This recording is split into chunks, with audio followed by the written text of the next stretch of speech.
மீண்டும் இயேசு கிறிஸ்துவின் நாமத்திலும் ஜீவொளி சபையின் சார்பிலே உங்களை அன்போடு வரவேற்கிறேன். நீங்கள் யாரும் அமர்ந்து கொள்ளுங்கள். நாங்கள் இன்றைய நாளிலும் எடுத்துக்கொள்வோம். சங்கீதம் 92 எடுத்துக்கொள்வோம். சங்கீதம் 91 அதிலே இருக்கிற 9வது வசனத்தை ஒருவர் உரத்த சத்தமாக வாசிப்போம். எனக்கு அடைக்கலமாய் இருக்கிற உன்னதமான கர்த்தரை உன்னோடு தாபாரமாக விடுவதாய். ஆமென். இங்கே இந்த நாளிலும் தேவன் சொல்லுவாங்க ஹீ வசனமாக இந்த நாள் கொடுத்திருக்க வசனம் அதுவாக இருக்கிறது. எனக்கு அடைக்கலமாய் இருக்கிற உன்னதமான கர்த்தரை உனக்கு தாவரமாய் கொண்டார். ஆமென். இதில் இருக்க எல்லாருமே ரட்சிக்கப்பட்டவங்க தான். ஆமென். உண்மையிலேயே இன்றைய நாளில் இங்கே இருக்கிற யாவரும் இந்த வசனத்தை உன்னதமான கர்த்தர், அதாவது எனக்கு அடைக்கலமாக இருக்கிற உன்னதமான கர்த்தர் உனக்கு தாவரமாக இருக்கிறது. அப்போ நாங்கள் அடைக்கலம் கடித்த இந்த நாட்டுக்கே வந்திருக்கோமே. ஆமென். அப்போ ஆனால் உன்னதமானது இருந்தால் மட்டும் போதுமா? இல்லை, நாங்கள் இந்த நாட்டுக்கு வந்தால் மட்டும் போதுமா? இல்லை. ஆனால் எங்களுக்கு ஒரு அடைக்கலம் தேவை. அப்போ அதற்கு அதுக்கு உன்னதமான கர்த்தர் எங்களுக்கு தாவரமாய் வேணும். இப்போ ஏதாவது ஒரு இது வேணும். இப்போ உங்களுக்கு ஒரு பொருளை மரத்தை நடுறீங்கன்னு சொன்னால் அது நிற்கிறதுக்கு ஒரு ஏற்ற இடம் வேணும். ஆனால் அதுக்கு கர்த்தர் இருக்கிறார். அதுக்காக அப்போ அடுத்த வசனத்தை வாசிங்க. அதே தான் 10வது வசனம். ஆகையால் பொல்லாப்பு உனக்கு நேரிடாது, வாதை உன் கூடாரத்தை அணுகாது. ஆமென். அப்ப பாருங்க, நாங்க இந்த தேசத்துக்கு அடைக்கலமாய் வந்திருக்கிறோம். ஆனால் எங்களுடைய வாழ்க்கையில அநேக காரியங்கள் உண்டு. என்னன்னு சொன்னால், நாங்கள் ஆரம்ப காலத்திலே நாங்கள் சொல்ல போனோம் சொல்ல போனோம்னா நாங்கள் ரசிக்கப்படாதார்கள்லாம் சொல்லுவோம். இதில் இருக்கிறார்கள்லாம் ஆரம்ப காலத்தில் ரசிக்கப்படாதார்கள். ஆனால் நாங்கள் இந்த இடத்துல இந்த தேசங்களில் இருக்கிற போது அநேக பாடுகள், அநேக கஷ்டங்கள், அதே போல பலவிதமான நோய் நொடிகள், அதே போல சொல்ல முடியாத காரியங்கள் எங்களுடைய வாழ்க்கையில இருந்துச்சு. நாங்கள் அதையெல்லாம் தாண்டி வந்தோம். ஆனால் எங்களுக்கு தெரியாது எங்களுடைய வாழ்க்கையில இதுக்கெல்லாம் ஒரு விடிவு காலம் எங்கே இருந்து வரும்னு சொல்லி நாங்கள் யோசிப்போம். எங்களுடைய வாழ்க்கை சாதாரண மனுஷன் நாங்கள் எப்படி போனா நாங்கள் தப்பிச்சு கொள்ளலாம், எப்படி இருந்தா நாங்கள் வாழலாம் சொல்லி தேடினோம். ஆனால் எங்களுடைய வாழ்க்கையில நாங்கள் ஆரம்பத்திலே பார்த்தால் அநேக தெய்வங்களை, நாங்கள் சாதாரண சொன்னது போல அநேக தெய்வங்களை நாங்கள் வணங்கி கொண்டு திரிஞ்சோம். ஆனால் அது இப்போ ஒரு பாட்டு சொல்லுவாங்க, நான் இஷ்டப்பட்ட தெய்வத்தை எல்லாம் தேடி யாச்சுன்னு சொல்லி ஒரு பாடல் நாங்கள் பாடவில்லை. அப்படி அந்த பாடல இஷ்டப்பட்ட தெய்வத்தை எல்லாம் தேடி யாச்சு, வணங்கியாச்சு, துதிச்சாச்சு. ஆனால் ஒரு மாற்றத்தையுமே காணல. லைஃப்ல சேஞ்ச் இல்லை. ஆமாம். எங்களுடைய வாழ்க்கையில லைஃப்ல ஒரு சேஞ்ச் வந்தா தான் ஒரு நல்ல எனர்ஜி வரும். தொடர்ந்து நாங்கள் அடுத்த தரத்துக்கு ஓடுறதுக்கு ஒரு உற்சாகமா இருக்கும். அப்ப நாங்க அப்படி தேடி கொண்டு இருந்தோம். ஆனா காணல. ஆனா சபை தேடி ஒரு பிள்ளைகள் போகிறாங்க, ஒரு குறிப்பிட்ட ஜனங்கள். நாங்க அறிகிறோம் அப்படி ஆலயத்தை தேடி. சரி, நீங்க சர்ச் வேண்டாம், எங்களுடைய ஆராதனை சபை வேண்டாம். சாதாரணமா இப்ப சில பேர் அந்தனிய கோயிலுக்கு போவாங்க, சில பேர் ஒவ்வொரு விதமான கோயில்களுக்கு போவாங்க. இந்த இடத்துல போனா அற்புதம் நடக்கும், விடயங்கள் நடக்குது, சுகம் வருது. அது நாங்க பேத்துல பார்க்கிறோம். என்ன முடவர் எழும்ப போறாங்க, கண்டறியாதவன் கண் பார்வை கிடைக்குது. அநேக ஒருவேளை இந்த உலகத்துக்குரிய காலத்துக்கு வந்தவன், விசா இல்லாம வந்தவன் நீண்ட காலம் ஓடித்திருக்கான். ஆனா இப்ப நாங்கெல்லாம் ஓடித்திட்டோம். அவங்களுக்கு ஒரு அற்புதத்தை ஆண்டவர் செய்தார். அவன்கிட்ட கையில ஒன்றுமே இல்லை, ஆனா ஆண்டவர் அற்புதம் செய்கிறாருன்னு சொல்லி எங்களுக்கு நாங்க எல்லாரோடையும் கதைக்கிறது தான். தமிழ கதைப்போம். அங்க இவர் அவர் ரெண்டு இல்லை நாங்கள் கதைக்கிற வளர்ந்து தானே. அப்ப நாங்கள் அப்படியே தேடுகிற வழியில சொல்றாங்க, சேர்ச்சில இப்படி போனா உங்களுக்கு அற்புதம் நடக்கும், ஆண்டவர் அதிசயம் செய்வார்னு சொல்லி சொல்லுகிறார். அப்ப நாங்கள் என்ன செய்கிறோம்னு சொன்னால், இங்க வசனத்திலே நாங்கள் வாசித்த போதில் எனக்கு அடைக்கலமாய் இருக்கிற உன்னதமான கர்த்தரை எனக்கு தாவரமாய் கொண்டாய். ஆமென். அப்ப நாங்கள் அப்படியே திக்கெட்டவர்களாய் அங்கலாய்ப்போடு நாங்கள் திரிஞ்சோம். ஆனால் எங்களுக்கு ஒரு தாவரமாய் தேவன் இருக்கிறார். அதாவது அவர் எங்களை தாங்குகிறவராய் இருக்கிறார் எங்களுடைய வாழ்க்கையில். அப்ப தாங்குகிற வேளையிலே எங்களுடைய வாழ்க்கையில் ஒரு மாற்றம் வருகிறது. ஆகையால் பொல்லாப்பு உனக்கு நேரிடாது. இப்ப பாருங்க, பொல்லாப்பு தானே எங்களுடைய காரியம். எங்க போனாலும் அந்த பிரச்சனை இந்த பிரச்சனை இப்படியே கேட்டுக்கொண்டே வர்றோம் எங்களோட வாழ்க்கை முழுக்க. ஆனா கேட்டு கேட்டு எங்களுக்கே பெரிய கஷ்டமா போயிட்டு இந்த பொல்லாப்புல இருந்து எப்படித்தான் தப்பிக்கிறது. ஆமென். அதே போல வாதை எங்க போனாலும் கொரோனா வருது, அதை விட ஏதோ ஒரு வைரஸ் வருதான், அது வருதான், இது வருதான், ஒரே கேட்டு கேட்டு கேட்டு எங்களுக்கு ஒரே கஷ்டமாயிருக்கு அந்த காரியங்களை கேட்கறது. ஆனால் இங்கே பாருங்கள், வாதை உன் கூடாரத்தை அணுகாதன்னு சொல்லி வருகிறது. பாருங்கள், கர்த்தரை யாரெல்லாம் தாபரமாய், நாங்கள் முதல்ல வாச்சோம், தாபரமாய் நீ கொண்டால் உனக்கு இந்த வாதை எல்லாம் ஒன்றுமே அணுகாது. ஆனா ஒரு பிரச்சனை இருக்கு. எப்படி பார்த்தாலும் இந்த தேசங்கள்ல வாதை இருக்கு தானே, வாதை இருக்கு. கொரோனா இல்லாமல போச்சு, நாங்க இல்லாமல போச்சு இல்லை தானே. நாங்கள் எவ்வளவு ஜெபிச்சாலும் இந்த கொரோனான்ற விஷயமோ இல்லாட்டிக்கு வாதையோ அந்த தேசங்கள்ல இல்லாமே இருக்கு. ஆனால் அந்த கொரோனா எங்களை ஒண்ணுமே விழுத்தி போட முடியல. நாங்க அதுல போய் சிக்குண்டு நாங்கள் துன்பப்படல. லாக்டவுனா இருந்துச்சு தான், நாங்க வீட்டுக்குள்ள இருந்தோம், வேலைக்கு போக முடியல. எங்க என்னடா செய்வோம் அடுத்த வேலை காரியத்துக்கு சொல்லி எங்களை ஒன்றும் செய்யல. ஏன்னா அரசாங்கம் போற ஒரு குறிப்பிட்ட பணம் தான் எங்களுக்கு போட்டாங்க. ஆனா அந்த பணத்தையே வச்சு அட்ஜஸ்ட் பண்ணி ஓடிக்கிட்டே இருந்தோம். ஆனால் அங்கேயும் கர்த்தர் எங்களுக்கு உதவியை செய்தார். என்னன்னு சொன்னா நாங்கள் அவரை தாவரமாய் கொண்டிருக்கிறோம். நாம யாரையும் ஒரு மனுஷரை நாங்கள் தாவரமாய் கொண்டிருக்கிறோம். என்ன சொன்னால் மனுஷன் எப்பவுமே மாறிடும். ஆனா எங்களுடைய ஆண்டவர் உன்னதமானவர். அவர் அவருடைய நிழலில், அதான் பசங்க அவருடைய நிழலிலே தங்குகிறவர்கள் ஒரு நூலுமே ஒண்ணுமே கஷ்டப்பட வெக்கப்பட்டு போவதில்லை. அதானே முக்கியம். அப்ப பாருங்கள், வாதை உன் கூடாரத்தை அணுகாது. அப்ப இந்த தேசம் எல்லாமே ஒரு வாதையும் கஷ்டம் அப்படியே நாங்க கேட்டுக்கிட்டு போக ஒரு முடிவு வர்ற மாதிரி இல்லை. ஆனால் இந்த தேவன் சொல்லுகிற, நீ என்னை தாவரமாய், நீ என்னுடைய அடைக்கலத்தில் இருக்கிறபடியினாலே இந்த காரியம் ஒன்றுமே உன்னை அணுகாது. ஆமென். அப்படியே எடுத்து வாசிப்போம்னு சொன்னால் பாருங்கள், நாங்கள் இப்படியெல்லாம் நெருக்கத்துல கஷ்டத்துல வந்தோம். ஆனா இந்த இடத்துல வருகிற வேளையில கர்த்தர் எங்களுடைய வாழ்க்கையில் ஒரு விடுதலையை தருகிறார். நாங்க பாடின போல கர்த்தரை காத்திருந்து ஒரு 5 வருஷம் ஆச்சு, என்ன முடிவு வேற இல்லை, விசேஷக்கான இல்ல காத்திருக்கிறோம். அங்கே ஒரு நல்ல ஒரு முடிவை தேவன் எங்களுக்கு தருகிறார். அதே போல வியாதியோட நாங்க இந்த இடத்துல அநேக பேர் வியாதியோட வந்தாங்க. ஆண்டவர் அற்புதமாய் அந்த சுகத்தை தந்தார். நாங்க இது ஒருவேளை மருத்துவர் சொல்லியிருப்பாங்க இது கொஞ்சம் கஷ்டம்.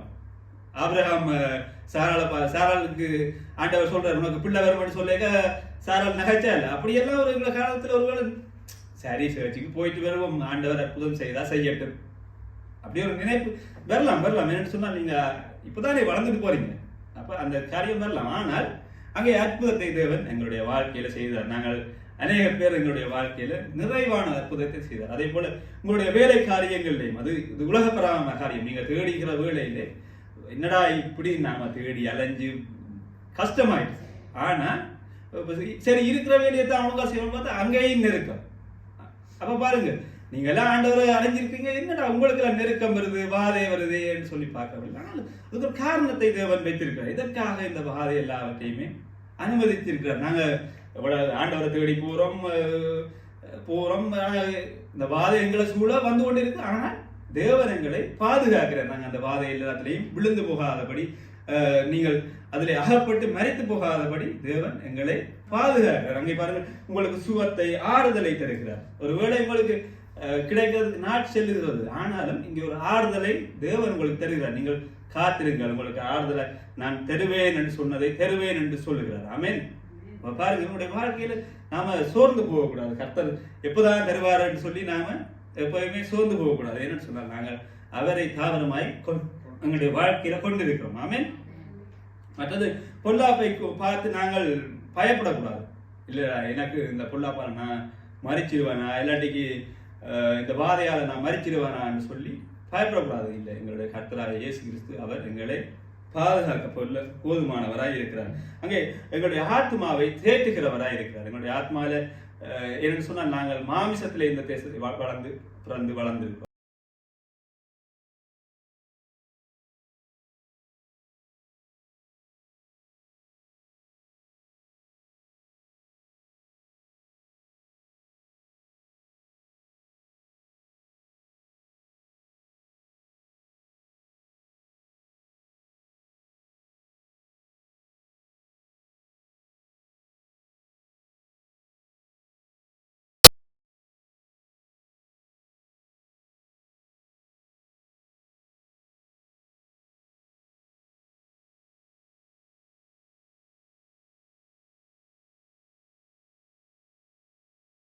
சொன்னால் நாங்கள் அவரை தாவரமாய் கொண்டிருக்கிறோம். அதாவது அவரே எங்களை கரங்களில் தாங்கிறவராய் இருக்கிறார். எங்களுடைய வாழ்க்கையில் நாம இப்படி ஏதாவது இழந்து போயிட்டோமேன்னு சொல்லி நாங்கள் அதை குறித்து யோசிக்க தேவையில்லைன்னு சொன்னால் கர்த்தர் அதை இரட்டிப்பா எங்களுடைய வாழ்க்கையிலே தெரிகிறவராயிருக்கிறார். எங்களுடைய வாழ்க்கையை மாற்ற அவர் போதுமானவராயிருக்கிறார். ஆமென்.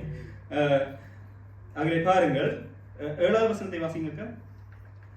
உன் பக்கத்தில் 1000 பேரும் உன் வலதுபுறத்தில் 10,000 பேர் விழுந்தாலும் அது உன்னை அணுகாது. ஆமென். பாருங்கள், எங்களுக்கு பக்கத்துல 1000 பேர் மரிச்சு போனாங்க. அந்த கொரோனா வந்துச்சு, அதே போல போரினால அநேக பேர் மரிச்சு போனாங்க. ஆனால் பாருங்க, அது உன்னை அணுகாது. அப்ப அந்த பிரச்சனை வந்து நாம ஏன் சொல்லுங்க, ஆண்டவரை பற்றி கொள்வதனால அது எங்களை அணுகவே அணுகாது. என்று சொன்னால் அந்த கர்த்தரை நாங்கள் தாவரமாய் கொண்டிருக்கிறோம். பாருங்கள், தொடர்ந்து பாருங்கள் 8வது வசனம். உன் கண்களால் மாத்திரம் நீ அதை பார்த்து துன்மார்க்கருக்கு வரும் பலனை காண்பாய். பாருங்கள், நாங்கள் அதை எங்களுடைய கண்களினாலே பார்க்கிறோம். மற்றவர்கள் மறிச்சு போறாங்க. அன்றைக்கு நான் கொரோனாவில் பார்க்கிறோம், எத்தனையோ பேரை வேன்ல ஏற்றி கொண்டே புதைக்கிடம் இல்லாம எரிக்கிடம் இல்லாம கொண்டே போடுறாங்க. அப்ப நாங்கள் எங்களுடைய கண்களினாலே, ஆவிக்குரிய கண்களினாலே பார்க்கிறோம் இப்படி எல்லாம் நடக்குது. ஆனால் நாங்க எல்லாம் சும்மா ஃப்ரீயா நோம்பெல்லாம் தெரிஞ்சோம் எல்லாருமே. அவன் அவங்க சொன்னாங்க, நீங்க குறிப்பிட்ட இடத்துக்கு போங்க வாங்கலாம் அழைத்த சொன்னாங்க. ஆனால் அதுக்கேற்ற மாதிரி நாங்கள் தெரிஞ்சோம். ஆனால் அதுல எல்லாவற்றிலையுமே எங்களுக்கு அந்த வாதை ஒன்றுமே எங்களை செய்யவில்லை. அதுக்காக நீங்கள் இது ஒன்று நடக்காதுன்னு சொல்லி உங்களுடைய இயல்பில் போகக்கூடாது. ஆமீன். அரசாங்கம் என்ன சொல்லுதோ அதை நாங்கள் கேட்டு நடக்கணும். ஆமீன். அப்ப பாருங்கள், இப்படியாக உங்களுக்கு கண்களுக்கு முன்காலேயே மறித்து போகிறார்கள். பல பேர் மறைச்சிப்பாங்க. ஒருவேளை உங்களுடைய பாருங்கள், எங்களுக்கு தெரிஞ்ச சகோதரர்கள் ஒருவேளை அநேக பேர் மறைத்துப்பாங்க. ஆனால் ஆண்டவர் சொல்றாரு, இல்லை நீ பயப்படாது, நான் உன் கூட இருக்கிறேன், நீ உனக்கு ஒன்றும் ஆகாது. ஆமீன். நாங்கள் அநேக பேர் சகோதரர்கள் சொல்லி அநேக பேர் ஆண்டவர் அறியாத பிள்ளைகளை கூட நாங்கள் இந்த இடத்துல ஜெபித்த வேளையிலே அது அநேக அற்புதங்களை அவர் செய்திருக்கார். ஆமீன். நான் இன்றைக்கு சகோதரன் சொன்னா, நீங்க நீயும் உன் வீட்டார் மட்டும் இல்லாம மற்றவர்களுக்கு ஜெபிங்கன்னு சொல்லிக்க. அப்ப நான் இதுல பார்த்தேன், இந்த வசனத்தை பார்த்தேன், உன் கண்களால் நீ அதை இப்ப துன்மார்க்கத்துக்கு வரும் பலனை நீ பான்பா என்று சொல்லிக்க. அப்ப நாங்க பார்த்தோம், அப்ப அவர்களுக்காக நாங்க ஜெபிக்கணும். என்ன நான் வசனம் வரைக்கும் நான் யோசிச்சேன், இதைத்தான் நீங்க ஆண்டவரை வெளிப்படுத்துறீங்க. பாருங்க, துன்மார்க்க வரும் பலனை காண்பவர்களே, அதுக்காக நாங்கள் அவன் நல்லா அனுபவிக்கட்டும், நல்லா படட்டும் என்று சொல்லி இருக்கக்கூடாது. ஆமீன். நாம சொன்ன மாதிரி நாங்கள் அதற்காய் ஜெபிக்கணும், அவர்களுக்காய் பரிதவிக்கணும். சொன்னால் நாம இப்ப நானும் என் வீட்டாரும் என்ற பாடல் மாதிரி தான் முடியுது. ஆமீன். அப்படி இருக்கக்கூடாது. ஆமீன். கர்த்தர் எனக்கு அவர் அடைக்கலமாய் இருக்கிறார். ஆமீன். நாம அடைக்கலமாய் அவருடைய இருக்கிற நாங்கள் எங்களை எதற்காக இந்த வைத்திருக்க. அநேக பேர் சொல்லுவாங்க, இந்த தேசத்துல ஆண்டவர் அழைத்து வந்தது நீ அவர்களுக்காக ஜெபிக்கும்படி, அவர்களுக்காக பாடுபடும்படி. அநேக ஜனங்கள் இந்த தேசத்துல இருக்காங்க. நீங்க இலங்கை சனங்களை எடுத்து பார்த்தீங்கன்னு சொன்னால் நிறைய பேர் இந்த தேசத்துல இருக்காங்க. ஆனால் அவர்கள் தேவனை அறிகிறாங்க, எல்லாருமே. ஆமீன். அறிகிறாங்க. அவங்களுடைய தெய்வங்களோடய சேர்த்து வச்சு பார்க்குறாங்க. அதே போல அதுகளுக்கு காணிக்கையில கொடுக்குறாங்க, தசமாங்களை கொடுக்குறாங்க. அப்படி நாங்க செய்யாத கூட சில வேலை செய்வாங்க. அவங்க இந்த சேர்ச்காரா பொருளுக்கு இவங்களுக்கு ஒரு 1000 2000 கொடுப்போம், 500 கொடுப்போம்னு சொல்லி அப்படியா செய்யறாங்க. ஆனா நாங்கள் பாருங்க எப்படி இருக்கோம்னு சொல்லி. அப்ப எங்களுடைய வாழ்க்கையில நாங்கள் ஆண்டவரை பற்றி நாங்கள் அவர்கள் சொல்லி அவர்களுக்கு இன்னும் அவர்கள் கிட்டி வரணும். என்ன சொன்னால் நிறைவாக அவர் வருகிற தாமதமாகிறது ஏன்னு சொன்னால் எல்லோருமே அவரை அறியணும், எல்லாருமே ரசிக்கப்படணும். என்று சொன்னால் அநேக காரியங்கள் உண்டு. இப்போ எங்களுடைய வாழ்க்கையிலே நாங்கள் பார்ப்போம்னு சொன்னால், நாங்கள் கடந்த காலங்களிலே இப்போ மோசையுடைய பகுதியில் நாங்கள் பார்ப்போம்னு சொன்னால், கடந்த காலங்களில் நாங்கள் அந்நிய தெய்வங்களை வழிபட்டு வந்தோம். ஆனால் எங்களுடைய வாழ்க்கையில் ஒரு சின்ன ஒரு காரியம் இருக்குது பாருங்கள். சில வேளையில சில பேர் யோசிப்பாங்க, நல்ல வைராக்கியம் இல்லாத யோசிப்பாங்க, இந்த பழைய தெய்வங்கள் அடிச்சிருமோ, நாங்கள் சில இங்கே விட்டு ஓடி வந்துட்டோம், ஏதாவது செய்திருமோன்னு சொல்லி ஒரு காரியம் எங்களுடைய வாழ்க்கையில சில வேளையில நாங்கள் நினைக்கலாம். சில வேளை புதுசா ஒரு சபைக்கு வரான்னு சொன்னா அவனுக்கு பாசிட்டிவ் கிடைச்சிட்டு வைங்களேன், சரி வீடு கிடைச்சிட்டு பாசிட்டிவ் கிடைச்சிட்டு அவன் இருப்பான். சில வேளை எங்கடா அந்த கடவுள்லாம் செய்திருப்பாரு, நாங்கள் இங்கே போயிட்டோமோ, சில வேளை அப்படி யோசிப்பாங்க. இல்லை, இது நார்மலா யோசிப்பாங்க. அப்போ பார்த்துட்டு அவங்க கொஞ்ச காலம் வந்துட்டு அவங்க போயிடுவாங்க. சில வேளையில அந்த தெய்வங்களை வணங்குற மாதிரியே இந்த இடத்துல வந்து வணங்கிட்டு எல்லாம் ஆசீர்வாதிச்சு எல்லாம் கிடைச்சோன்னு சரி எங்களுக்கு வேலை நெருக்கம் நாங்கள் போயிட்டு வரோம்னு சொல்லி ஓடிடுவாங்க. அதே போல சொல்லுவாங்க, எங்களோட சொந்தங்கள் அதுகள் வரைக்கும் நீங்க நாங்கள் இங்கே போறோம் அடைஞ்சாலே முடிஞ்சு இப்போ இந்த காலமாயிட்டா போனா அது செய்யலாது இது செய்யலாதுன்னு சொல்லி ஒவ்வொரு காரியங்களையும் சொல்லுவாங்க. அப்ப இவருடைய வாழ்க்கையில இப்படியான நெருக்கம் இருக்கிறது. ஆமீன். அப்ப நான் சரி அதை விடுவோம். அப்ப நாங்க அப்படியா இருக்கிற ஜனங்களுக்கு நாங்கள் ஆண்டவரை பற்றி சொல்லணும். மற்ற சொல்ற மட்டும் இல்லை, நாம எங்களோட செயல தான் இருக்கு. நாங்க செய்யறது ஏதோ ஒன்று வெளியில போய் ஆண்டவரை உங்களை பார்ப்பார், உங்களை காப்பாற்றுவார், அவர் உங்களை நல்ல வழியில் நடத்துவார் என்று நாங்க சொன்னோம்னா அவன் சொல்லுவான், நீ முதல்ல மறந்துருந்து உங்களோட சபைக்குள்ளேயே பிரச்சனை சண்டை பிடிக்கிறீங்க நீங்க. ஆமென். அப்ப நான் அதெல்லாம் விட்டுட்டு அப்படி சொல்ல மாட்டேன். அப்ப அவங்க பார்ப்பாங்க, ஓ இவங்க ஒற்றுமையா இருக்காங்க, அப்ப இயேசு கிறிஸ்துவின் சாயல் இவங்களுடைய லைஃப்ல இருக்குன்னு சொல்லி அவங்க யோசிப்பாங்க. இல்லாட்டிக்கு அவங்க சொல்லுவாங்க, நாங்கள் எங்களை வீட்டை கபடில் வச்சு ஜபிக்கிறோம், நீங்க உங்களோட வார்டில் ஜபிங்க, நான் எங்களை கேட்காதீங்க. நாங்கள் இயேசு எல்லாருக்குமா தானே வந்தாருன்னு சொன்னாங்க, வசனத்தை கேட்டுறாங்க, கேள்விப்பட்டாங்கன்னு உங்களுக்கு சொல்லி விட்டுவாங்க. ஆமென். அப்ப நாங்கள் எப்போதுமே அவரை தாவரமாய் கொண்ட நாங்கள் எப்பொழுதுமே கவனமாய் இருக்கணும் எங்களுடைய வாழ்க்கையில. அவரை பற்றி கொண்ட நாங்கள் அப்ப பொல்லாப்பு நேரிடுகிற வேளையிலே, பாதைகள் வருகிற வேளையிலே அது எங்களை நேரிடாதுன்னு சொல்லி எங்களுடைய வாழ்க்கையில விசுவாசிக்கணும். அதே போல அதை நாங்கள் தாவரித்து கொள்ளணும், ஏற்றுக்கொள்ளணும். இல்லாட்டி நாங்களே 2 கப்பல் காலை வச்சுட்டு உண்மையா இருக்குமோ பொய்யா இருக்குமோ சிலோட நடக்குமோ, அப்ப கேள்விக்குறியோட இருந்தவன்னு சொன்னா மற்றவனுக்கும் சொல்ல முடியாது. அப்ப நாங்கள் எப்பொழுதுமே எங்களுடைய கூடாரம், அதாவது சொன்ன மாதிரி எங்களோட கூடாரம் ஆகிய சரீரம் எப்போதுமே நாங்கள் கவனமாய் இருக்கணும். அப்ப நாங்கள் என்ன பேசுறோமோ அதை நாங்கள் கவனமாய் செய்யணும்.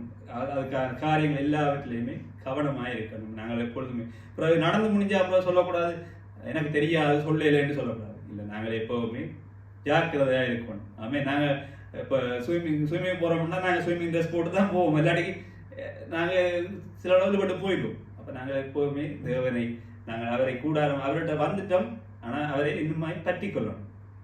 எல்லாவிட்டாலும் நாங்கள் அதிலே விழுந்து கொள்வோம்.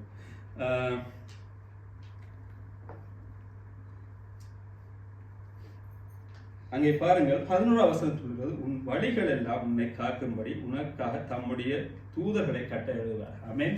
நாம அவரை நாங்கள் சாபரமாக கொண்டுட்டோம். ஆமென். எங்களுடைய லைஃப்ல நாங்கள் அவரை ஏற்றுக்கொண்டுட்டோம். இவர் தான் எங்களுடைய இரட்சகர், இவர் தான் எங்களுடைய ஜீவனை தருகிறார் என்று சொல்லி நாங்கள் விசுவாசிச்சிட்டோம். அப்ப நாங்கள் அவரை ஏற்றுக்கொள்கிற வேளையிலே அவர் எங்களுக்கு தூதர்களை கொண்டு எங்களை பாதுகாக்கிறவர். அதாவது நாங்கள் எங்களுடைய போக்கின் பரத்திலும் மற்றது எல்லா காரியங்களிலேயும் அவர் எங்களை பாதுகாக்கிறவராக, எங்களுடைய பாதம் கல்லிலே இடரட்டு நாங்கள் விழுந்து போகாதபடி அவர் எங்களை தாங்குகிறவராக இருக்கிறார். பாருங்க, யோசப்ப பாருங்க, குழியில தூக்கி போட்டாங்க, அவரை மீண்டும் தூக்கி எடுத்தாங்க. பாருங்க, அப்ப எங்களுடைய வாழ்க்கையில ஒவ்வொன்றும் மாறுகிறதா இருக்கிறது. அப்ப நாங்கள் அவரை தாவரமாய் கொண்டிருக்கும் நாங்கள் எப்பொழுதுமே அதை நாங்கள் பற்றி கொள்ள வேண்டும். நீங்கள் யாத்ரா புஸ்தகத்தை எடுத்துக்கொள்ளுங்கள். 1:8.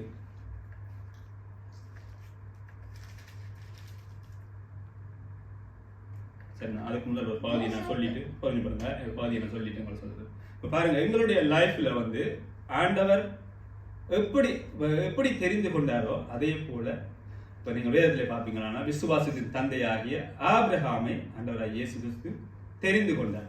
அவருமே ஆண்டவராய் இயேசு கிறிஸ்துவை அவர் நேர பார்க்கல. ஆண்டவராய் இயேசு சொல்லுகிறார், போ அதை செய், நீங்க போய் இந்த இடத்தை விட்டு விலகி போய் நீ என்னோட இடத்த கூடாரத்தை போடுன்னு சொல்றாரு. அப்ப கேட்கிற போது ஆபிரகாம் என்ன செய்கிறார் சொன்னால், அங்கே பாருங்கள், அவர் ஆண்டவருடைய சொல்லை கேட்கிறார். அவர் நேர பார்க்கல. நாங்க எங்களுடைய காரியமா பார்த்தா நாங்க ஆண்டவராய் இயேசு கிறிஸ்துவை நேர பார்க்கமா பாத்தீங்களா? யாராவது சில வேளையில் ஆண்டவராய் ஆவியானவர் நீங்கள் உங்களோட பார்க்க வாய்ப்பு இருக்கு. சரிதானே? அநேக ஏஜ் டிவியில எல்லாம் பாக்குறாங்க. சோ அதே மாதிரி நீங்க பார்த்துருக்கலாம். ஓகே, சரி, நாங்க அதை விடுவோம். அப்ப ஆபிரகாமுக்கு ஆண்டவராய் இயேசு கிறிஸ்துவை நேர அவர் பார்க்கல. ஆனால் அசரீதி மூலமாய் ஒரு வார்த்தை மூலமாய் சத்தம் மூலமாய் சொல்லுகிறார், நீ இந்த இடத்துக்கு போன்னு சொல்லுகிறார். அப்ப அவர் போகிறார். அவருடைய குடும்பத்தை கூடாரத்தை விட்டு அவர் இன்னொரு இடத்துக்கு போகிறார். அங்கே அவர் இன்னொரு கூடாரத்தை போடுகிறார். அங்கே தண்ணீரை அவர் அதாவது கிணற்றை வெட்டுகிறார். அதே போல முதலாவது அவருடைய வாழ்க்கையில் நீங்கள் பார்ப்பீங்கன்னு சொன்னால் அங்கே ஒரு பலிபீடத்தை கட்டுகிறவராக இருக்கிறார். ஆபிரகாமுடைய வாழ்க்கையில பாருங்கள், ஆண்டவராய் இயேசு கிறிஸ்து நான் கர்த்தர் எனக்கு சொன்னார், நான் அதை செய்வேன் என்று சொல்லி ஒரு பலிபீடத்தை ஏற்படுத்துகிறார்.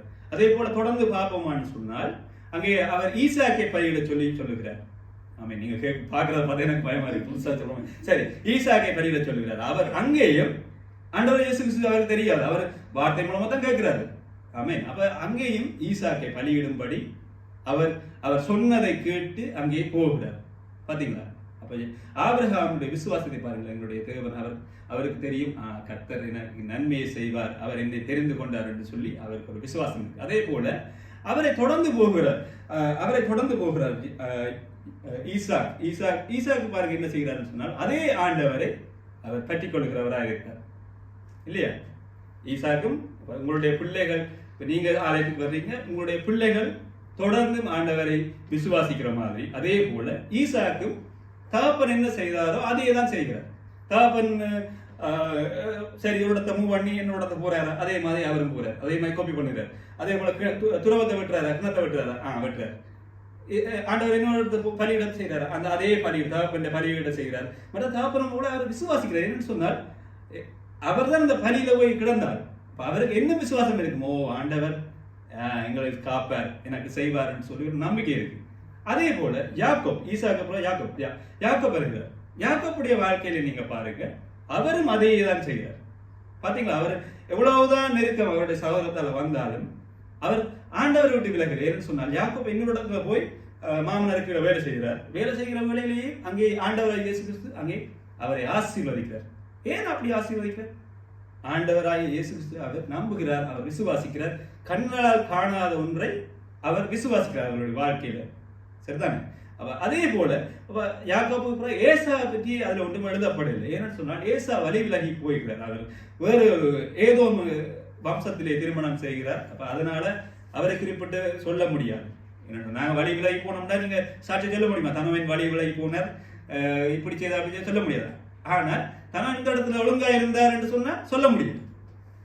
அவருடைய வசனத்துக்கு கீழ்படுகிறார். அதே போல இந்த சபை பிள்ளைகள் கீழ்படுகிறார் என்று சொன்னால் அவரை குறித்து நாங்கள் சொல்ல முடியும். ஆண்டவர் அதை தெளிவாக வசனத்தில் எழுதி கொண்டு வருகிறார். ஆபிரகாம் பிறகு யாக்கோப் வருகிறார், ஈசாக் வருகிறார், அது யாக்கோப் வருகிறார். அப்ப அவர்கள் எல்லாருமே ஆண்டவரை பின்பற்றுகிறார்கள். அவரை நாங்கள் வாசித்த கீவர்ட் மாதிரி தாவரமாய் ஆண்டவரை ஆண்டவரையே தொடர்ந்து பற்றி கொண்டு வருகிறார். அதுல பாருங்கள், யாக்கோப் போயிட்டு திருப்பி மீண்டும் பெறுகிறார். மீண்டும் பெறுகிற அவருக்கு நான் நினைக்கிறேன் இடையில மறந்துட்டார் போல. அப்ப ஆண்டவர் நினைவுபடுத்துறார், அந்த நினைவுபடுத்துகிறார், நீ வந்த பாதையில நினைவுபடுத்திட்டு வரும்போது ஆண்டவர் பயப்படுறார். அவர் சகோதரத்துக்கு பயப்படுகிறார். பாருங்க, அவருடைய சகோதரம் ஏதாவது செய்திருவானு சொல்லி பயந்து கொண்டு இருக்க ஆண்டவரை அந்த இடையில ஒரு தேவதூதனை அப்படி வருகிற வேளையிலே அவர் மீண்டும் ஆண்டவரை நினைத்து, இல்ல நீங்க என்ன ஆசீர்வதிச்சால் மட்டுமே நான் உங்களை விடுவேன் என்று சொல்லி என்னமாய் ஆசீர்வாதத்தை தேவனை நோக்கி கதறுகிறார்கள். அந்த இடத்துல நெருக்கத்தில் இருக்கிறார். அப்ப எங்களுடைய வாழ்க்கையில் நெருக்கம் வந்துச்சுதான். அதே மாதிரி அவரும் ஒரு நெருக்கத்தில் இருக்காரு. இந்த சகோதரன் என்ன கொன்றுவானா, இல்ல இலங்கையில போனா ஆமி பிடிச்சிருவானா, அப்படியே ஒரு நெருக்கம் எங்களுடைய வாழ்க்கையில் இருக்குதானே. அப்படி வருகிற மாதிரி இவருடைய வாழ்க்கையில் அவர் மீண்டுமாய் ஆண்டவரை நோக்கி கேட்கிறார். என்னுடைய ஆபிரகாமின் என்னுடைய தகப்பன், முன்னாள் தகப்பன், அவர் நீங்கள் ஆண்டவரை நீங்கள் என்னை ஆசீர்வதிங்கள் அப்படிதான் சொல்லுவாங்க. ஆபிரகாமின் தேவன், யாக்கோபின் தேவன், ஈசாக்கின் தேவன், அப்படிதான் சொல்லி கொண்டுவாங்க. அப்ப அவருடைய வாழ்க்கையில பாருங்க, ஆண்டவரை தாவரமாய் கொண்டிருந்தாங்க. இவர் தான் எனக்கு ஒரு லைஃப், இவர் தான் என்னுடைய வாழ்க்கை என்று சொல்லி அவரை பற்றி கொண்டிருந்தார். ஆனால் இப்படியாய் தொடர்ந்து வருகிற வேளையிலே நாங்கள் வேதத்திலே பார்ப்போம்னு சொன்னால், அந்த கானான் தேசத்திலே ஒரு பெரிய ஒரு பஞ்சம் வருகிறதாய் நாங்கள் வேதத்திலே பார்க்கிறோம். அப்ப அந்த பஞ்சம் வந்தா கூட இப்ப யோசப்பு கணக்கா போகாம யோசப் அவருடைய சகோதரர்களால விற்கப்படுகிறார். இன்னொரு எந்த தேசம் சொன்னால் எகிப்து தேசத்துக்கு போகிறார். அங்கே ஒரு பெரிய ஒரு ராஜாவுக்கு அடுத்தபடியாக, இல்ல ராஜான்னு சொல்லலாம், அப்படியான ஒரு ஸ்தானத்துக்கு அவர் உயர்த்தப்படுகிறார். ஆனால் இப்ப இங்க கானான் தேசத்துல அவங்களோட உறவுகள் என்ன செய்கிறார்கள்? பஞ்சம் வந்துட்டு சரியா நெருக்கப்பட்டு பஞ்சத்துல உணவு இருந்த எல்லாத்தையுமே முடிச்சு கடைசியா அவங்கள்ட்ட என்ன நிறைய ஆடுகள் இருக்கு, சோ அதுகளுக்கு சாப்பாடு போடணும், தங்களுக்கு சாப்பாடு போடணும். அப்ப பெரிய ஒரு நெருக்கம். அப்ப இந்த இப்ப நீண்ட காலத்துக்கு பிறகு ஜோசப் சகோதரர்கள் எல்லாம் சந்திக்கிறாங்க. அதுக்கு பிறகு அவர் மீண்டுமாய் எகிப்து தேசத்துக்கு எல்லாருமே போறாங்க. போய் எல்லாருமே இருந்து இப்ப நாங்க இலங்கையில பிரச்சனை வந்துட்டு சொல்லி நாங்க இங்க ஓடி வந்தோம் தானே, அதே மாதிரி அவரும் அந்த தேசத்துக்கு ஓடி வருகிறார்கள். அப்ப போனா அவங்க அப்படியே இருந்துட்டாங்க. அவங்க திருப்பி ஆண்டவர் கொடுத்த கானான் தேசத்துக்கு போகவே இல்லை. அதே போல ஆண்டவர், நான் ஆரம்பத்தை சொல்லிட்டு வந்தேன், ஆபிரகாம் ஆண்டவர் சொன்ன எல்லாவற்றையுமே கேட்டு பின்பற்றினார். ஆனா இந்த இடத்துல ஒரு பிரச்சனை விட்டாரு. அவருக்கு குறைவு வந்துட்டு ஆண்டவர் நோக்கி கேட்டுருக்கலாம், ஆண்டவரை நான் அதுக்கு அடுத்த என்ன செய்யலாம்னு கேட்டுக்கலாம். ஆனா இப்ப தண்டபாட்டிலேயே சுயத்துல போய் இந்த இடத்துல போய் இந்த எகிப்துல போய் இருந்துட்டாங்க. அப்ப இருந்தா ஏறக்குறைய யோசப்புடைய காலம் முடியுது. சரிதான், யோசப்பு அவரும் மறைச்சிட்டார். 430 வருஷம் இவங்க அகதியா போய் அந்த இடத்துல வாழ்கிறவர்கள். உங்களுக்கு கதை புதுசா இருக்கு போல, நான் பார்க்க பயமா இருக்கு. ஓகே, என்னுடைய இதுல கொண்டு போறேன். ஓகே, 430 வருஷம் அவங்க அகதியாய் போய் இருக்கிறாங்க. ஆனால் மீண்டும் இவங்களுக்கு போற பிளானும் இல்லை. ஆனா அங்கேயே இருந்து இப்ப நாங்க இந்த தேசத்துல பாருங்க, நாங்க கனகாலமா வாழ்கிறோம். ஒரு சில விடயங்கள் வந்து உங்களோட லைஃப்ல மாற்றம் இருக்கு. இப்போ வெள்ளைக்காரமாய் கொஞ்சம் ஸ்டைல், அவமாய் கோட் சூட் இல்லாட்டி நல்ல டெனிம் அடிச்சு வெள்ளைக்காரரை விட வடிவா நாங்கள் போவோம். சரிதானே? சில கதைக்கிற விதங்கள் மாறும். அதே மாதிரி இவங்க அந்த இடத்துல போய் இருந்து கனகாலமா இருக்கிறாங்க. இருந்து இவங்க இப்போ நாங்கள் இங்கேருந்து பார்ப்போம்ல, வெள்ளைக்காரன் கல்ச்சரை நாங்கள் பார்ப்போம். ஏதோ ஒரு ப்ரோக்ராம் செய்யணும்னா நாங்கள் விழுந்தடிச்சு போய் பார்ப்போம். அதே மாதிரி இந்த எகிப்திலேயும் இவங்க போய் இருந்தவங்க அவங்களுடைய சில கல்ச்சர், அவங்க என்னென்ன செய்கிறாங்களோ அது எல்லாவற்றையுமே பார்க்குறாங்க. பார்த்துட்டு அவங்க யோசிக்கிறாங்க, ஓகே அவங்களுக்கு தெரியும் ஓரளவு. இப்போ 430 வருஷம் மட்டும் பாருங்களேன், கொஞ்சம் தெரியும். ஆபிரகாம் தேவன், ஈசாக்கின் தேவன், ஜாக்கபின் தேவன், எங்கள் தேவன் என்று சொல்லி தெரியும். ஆனால் இவங்க அதையும் பார்ப்பாங்க. இப்போ இவங்க போயிருந்த இடத்துல பார்த்தா ஒரு நைல் நதி, பெரிய ஒரு நைல் நதி இருக்குது. அந்த நதியில இவங்க வயல் செய்கிறாங்க. 2 நதி இருக்குன்னு சொன்னா அதுல தான் வயல் செய்வாங்க. ஏன்னா தண்ணி என்ன இடத்துல எடுத்துக்கொண்டு வரையில தானே. அப்ப அந்த இடத்துல வயல் செய்யறாங்க. அப்ப அவங்க எகிப்தில இருக்கிறவங்க என்ன செய்வாங்கன்னு சொன்னால், அந்த நதியை அவர்களுடைய ஒரு கடவுளாக அவர்கள் வணங்குகிறார்கள். என்ன சொன்னால், இப்ப நாங்கள் எங்களுடைய மதத்திலிருந்து வரைக்கும் சில காரியங்களை தெய்வங்களாக கொண்டாடுவாங்க. ஏனென்றால் இது நன்மை தருது என்று சொல்லி. இப்ப சூரியனுக்காக வணங்குவாங்க. அதே மாதிரி இவங்க நதியையும் வணங்குறாங்க. அப்போ இவங்க பார்த்தாங்க சில வழியில, இப்போ சில வழியில அவங்களுக்கு யோசிப்பாங்க, இது உண்மைதானோ உண்டு. என்ன 430 வருஷம் ஆச்சு இவங்க அங்கிருந்து வந்து ஒரு வழி நடத்தல் இல்லை. இப்போ பைபிள் ஸ்டடியா இல்லை, ஒன்றுமே இல்லை. தேவனை குறித்து யாராவது ஊழியக்காரங்க சொல்லிக்கிட்டு இருக்காங்க இல்லை. சரி, சத்தம் கேட்குது, அதை மைண்ட் பண்ணிக்கிட்டு போறாங்க, அவ்வளவுதான். அப்ப இந்த இடத்துல இவங்க நதியை பார்க்குறாங்க. அந்த நதியையும் ஒரு சில ஜனங்கள் அங்கே வணங்குறவர்களா இருக்கிறாங்க. அதே போல அந்த இடத்துல இந்த பார்வோன் இருக்கிறான்னு சொன்னால், அவன் வந்து சூரியனை வணங்குவான். இப்ப பிற மதங்கள்ல பாருங்க, சூரியனை வணங்குவாங்க, நதியை வணங்குவாங்க. அப்ப அதே மாதிரி இவங்க சூரியனையும் வணங்குறாங்க. அதுக்கு பிறகு பார்த்தா இது ரெண்டும் தான் முக்கியம். ஏன் சொல்லுங்க, அவங்களுக்கு வயல் செய்யறாங்க. சூரியன் இல்லாட்டிக்கு வயல் செய்ய முடியாது. சூரியன் இல்லாட்டிக்கு புல்கள் முளைக்காது, மரம் வளராது. அப்ப ஆடு மாடு தான் வளர்க்குறாங்க. இப்ப ஆபிரகாம் சந்ததிவாங்க ஆடுகள் வளர்க்குறாங்க. அப்ப அவங்களுக்கு அது தேவையா இருக்கு. அப்ப அவங்க கொஞ்சம் மாத்திட்டாங்க. இது கொஞ்சம் ஒரு ஸ்ட்ராங்கான தெய்வமா இருக்கும் என்று சொல்லி அவங்களுக்கு ஒரு நம்பிக்கை. சூரியன் ஒரு தெய்வமா இருக்கலாம், இந்த தண்ணி நைல் நதியும் பெரிய ஒரு சுவாமியா இருக்கலாம்னு சொல்லி அவங்களுக்கு ஒரு நினைவு. பிறகு பார்த்தா இன்னொரு காரியம் இருக்கிறது, அவங்க தவளைகளை வணங்குறவர்களா இருக்காங்க. ஏன்னு சொன்னால் அந்த தேசத்திலே தவளைகள் பெருகி கொண்டிருக்கிறது. அப்ப இவங்க அதை வணங்கினா சில வழியில அதுக்கு ஒரு சில வழி அது இல்லாம போயிடுமான்னு சொல்லி யோசிப்பாங்க. பாருங்க, அதுக்கு ஒரு பேர் வச்சிருந்தாங்க. இப்ப யாராவது மரிச்சா அவங்க மீண்டும் பிறந்து வருவாங்கன்ற ஒரு நம்பிக்கை மாதிரி. அப்ப அவங்களுக்குள்ள இருக்கு அவங்களுடைய வாழ்க்கையில அந்த தவளை. அதை இப்ப எகிப்தியர் வணங்கி கொண்டிருந்தாங்க. இப்ப அதையும் இவர்கள் வணங்கி கொண்டிருக்காங்க. இப்ப பாருங்க, ஆண்டவரே தாவரம் என்று சொல்லி நம்பி இருந்த ஜனங்கள் இதையும் பார்க்கிறாங்க. இதுவும் சில விட கடவுளா இருக்கும்னு சொல்லி அதை வணங்குறாங்க. அதே போல இன்னும் ஒரு தெய்வத்தை வணங்குகிறார்கள். அவர்கள் அந்த எகிப்தியர் வணங்குற ஒரு வண்டு அப்படியான ஒரு ஒன்றை வணங்குறாங்க. பேன்களை வணங்குறாங்க. ஏன்னு சொன்னால் நிறைய பேன்கள் வந்துட்டா பிரச்சனை ஆயிடும் சொல்லி அதைக்கும் பயத்துல அதை வணங்குறாங்க. ஸோ அதே போல இன்னும் ஒரு காரியத்தை அவங்க வண்டுகளை வணங்குறாங்க. இது நீங்கள் வேதத்தில் எடுத்து வாசித்தீங்களான்னு சொன்னால் அதில் யாத்ரா பகுதியிலே அந்த ஒவ்வொரு பகுதியில் இப்போ 7 பயிர்களில் இருந்து தொடர்ந்து வர்ற பகுதிகள் எல்லாவற்றிலையுமே அவங்க என்னத்தை எகிப்தியர்கள் வணங்கினாங்கன்னு சொல்லி இருக்கு. சரிதானே? பேன்களை வணங்குறாங்க, வண்டுகளை வணங்குறாங்க. அதே போல மிருகங்களை வணங்குறாங்க, பசுமாட்டை வணங்குறாங்க. ஏன்னு சொன்னால் அது நிறைய பால் தருது. நிறைய நாங்கள் ஒரு தாய் பால் தர்ற மாதிரி அந்த பசுமாடும் பால் தருது அந்த ஒரு நம்பிக்கையால் அவங்க அதையும் தெய்வமாய் வணங்கினாங்க எகிப்தியர். ஸோ அதையும் வணங்கினாங்க. அப்படியா நிறைய ஒவ்வொரு காரியங்களையும் அப்போ கொள்ள நோய்கள் அதை எல்லாம் வருதுன்னு சொன்னோன்னா அதுக்கு ஒரு தெய்வத்தை வணங்கினாங்க. அப்படி நிறைய தெய்வங்களை இப்போ 10 தெய்வங்கள் 10 விதமான தெய்வங்களை அவங்க எகிப்தியர் வணங்கினாங்க. அப்போ இவங்களும் அந்த தேசத்துல 430 வருஷமா வாழ்றாங்க. அப்போ பார்க்குறாங்க, ஒருவேளை இதுவும் கொஞ்சம் பலமா இருக்குமான்னு சொல்லி அதையும் வணங்குறவர்கள் இருக்காங்க. அப்போ ஆண்டவர் இயேசு கிறிஸ்து பார்க்கிறார், இது நான் தெரிந்து கொண்ட ஜனங்கள், ஆபிரகாமின் சந்ததியார் தெரிந்து கொண்ட ஜனங்கள். இப்போ ஒருவேளை நீங்கள் வழி தவறி போகிறீர்கள் சொன்னால் ஆண்டவர் இயேசு கிறிஸ்து பார்க்கிறார், இது நான் தெரிந்து கொண்ட ஒரு பெண் ஒரு ஆண், இவர்களை ஒருபோதும் வழி விடக்கூடாது என்று சொல்கிறார். அப்ப இதிலே பாருங்கள், நாங்கள் இந்த வேதத்திலே பார்ப்போம்னு சொன்னால் 10 வாதைகள் வருகிறதாய் நீங்கள் பார்க்கிறீர்கள். ஆமென். 10 வாதைகள் யாத்ரா புத்தகத்திலே எழுதப்பட்டிருக்காங்க. 10 வாதைகளும் வர வர வர வர இந்த ஒவ்வொரு தெய்வங்களுக்கும் ஆண்டவர் இப்ப மோசே கோடால் அடிக்கிற தண்ணிக்கு அடிச்ச உடனே அந்த தண்ணி சிவப்பாகுது, ரத்தமாகுது. அப்போ ஒருத்தருக்குமே தண்ணி இல்லை. அப்ப இவங்க பாக்குறாங்க, இந்த ஜனங்களை பாக்குறாங்க, ஓ இந்த தெய்வமும் பெருசு இல்லை தான், என்ன அடி வாங்கிடுச்சு, அப்ப இதுவும் பெருசு இல்லை. அப்ப அப்படியே யோசிக்கிறாங்க. அதே போல தவளை பெறுகிறது, அந்த தவளையும் பெருகி அந்த ஜனங்களால இருக்க முடியல. நம்ம தவளை கூட்டிட்டு என்ன செய்வீங்க, நீங்க இருக்க முடியல. அப்படி ஒரு சூழ்நிலை வருது. அதுலயும் பாக்குறாங்க, மோசே ஆண்டவர்கிட்ட கேட்கிறாரு, இந்த தவளையால ஜனங்கள் கஷ்டப்படுது. பார்வோன் கேட்கிறாங்க, ஓகே மன்னிச்சு கொள்ள, நான் விடுவேன் இந்த ஜனங்களை போறதுன்னு சொல்லி கேட்க. அப்ப அதுலயும் தவளை எல்லாம் செத்து போகுது. செத்தோன்னா அந்த தேசம் எல்லாம் நாரி போயிடும். அப்ப நாரினோன்னா அவங்க யோசிப்பாங்க, இந்த தவளையால தான் பிரச்சனை, இதைத்தானே நாங்க வணங்கின உலக காலமா. ரெண்டு ஆண்டவர் இந்த ஒரு பாதையை காட்டுதல், இந்த இதெல்லாம் பெரிய தெய்வங்கள் இல்லை, நீ இதை வணங்கக்கூடாதுன்னு சொல்லி ஒரு வெளிக்கொண்டு வருது. அப்போ வெளிக்கொண்டு வந்தோன்னா அப்போ இந்த ஜனங்கள் யோசிக்கிறாங்க, அப்போ இந்த தவளையை வணங்கக்கூடாது. பிறகு பார்த்தா 3 நாளா சூரிய ஒளியே இல்லை, ஸ்டாப். அப்ப மோசே திருப்பியும் பார்வோன்ட்ட போய் கேட்கிறார், நீ விடுவியா ஜனங்களை, என் ஜனங்களை அழைத்து போக விடுவியான்னு கேட்க. சொல்ற நோனை விட மாட்டேன்னு சொன்னாலும் 3 நாள் ஸ்தம்பிதமோ, சூரியனும் இல்லை, ஒரு வெளிச்சமும் இல்லை. அப்ப பார்த்தால் நெருக்கம்.